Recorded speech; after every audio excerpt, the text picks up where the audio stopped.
Good morning. Good morning. Lovely to see you again. And thank you so much whether you're watching live or watching on catch up. Well, what have we got today? More information on the EU hazard classes that have been brought in, which are, of course, PBT-VPVB, PMT-VPVM, endocrine disruptors for human health, and endocrine disruptors for the environment. So that's 4 hazard classes times 2 because there are 2 categories within each one. What happened a couple of weeks ago was that the consultation on the Legislative Act closed on the Thursday, the 31st of March. And then the following day, April Fool's Day, but it wasn't a joke, the EU published the Delegated Act, which brings the annexes to do with these hazard classes into effect, which concerned me, and I went off on a bit of a rant, which was slightly unjustified because, of course, it was the Legislative Act that the consultation was on.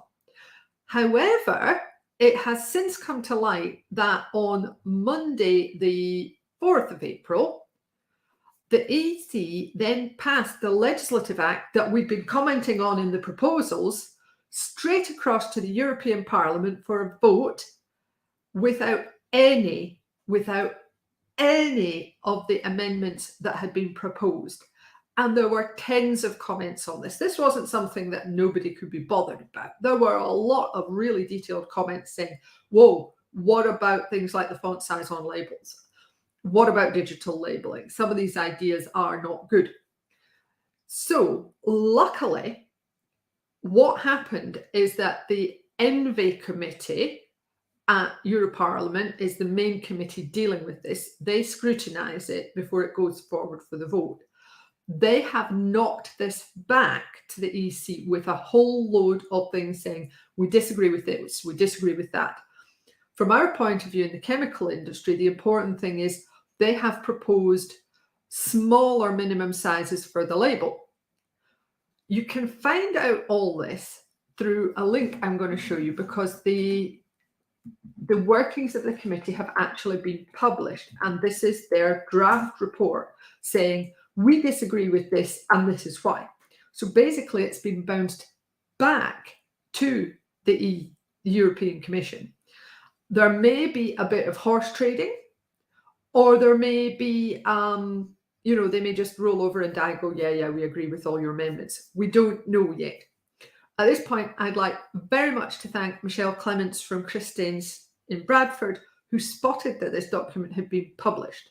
So there is a certain degree of openness about the process, even though the European Commission themselves are obviously quite happy to get a big survey of people on what they think on the Legislative Act and then just ignore it. So things are moving. The process is going through. The ENVI committee had a lot of representation from industry, from CEFIC and people like that, apparently. So industry's views were made known at that stage, and maybe the committee themselves were bothered enough to read all of the responses that we put in. But it's very interesting the way that the European Commission thinks that A, they know better than people on the ground, and B, they can just push everything through and nobody will notice. Not on something as big as this.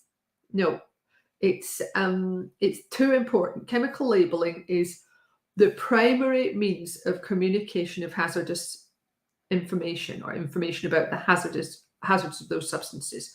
It is the thing that matters in chemical safety. And chemical classification is the thing that matters for all of the downstream chemical regulations. It's absolutely fundamental in how we understand and communicate the hazards of chemicals to people who can then assess their own risks. So we are not letting this lie. It's not often I actually track pieces of legislation through the whole system, but this one obviously has got to me rather. So what we're going to do is we'll obviously keep you posted as this moves through the EU process, because even though we're in the UK, it still matters. It's still an important thing that happens. Oh, hello to somebody in the comments there. Live response, always good. But yeah, we will keep an eye on this and let you know how it proceeds, obviously, because if the label changes significantly, that affects every single chemical label in the EU, and therefore anybody sending goods into the EU is probably going to have to make sure they are compliant. Because labeling, unlike the safety data sheet that you can ping across on email to somebody, labeling is a pain in the neck. Relabeling is even more of a pain in the neck, and we have to get it right first time if we can. Right, so that's it for me today, apart from our reasons to be cheerful, which today are from the Sketch Show, and it's Plaza General Information Line. I'm just going to put the comment below this video now.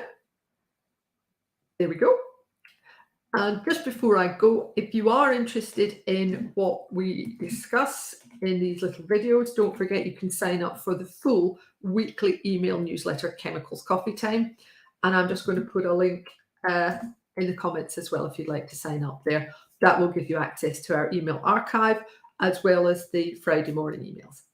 So thanks very much for watching, whether live or on catch up. And I look forward to chatting to you again next week.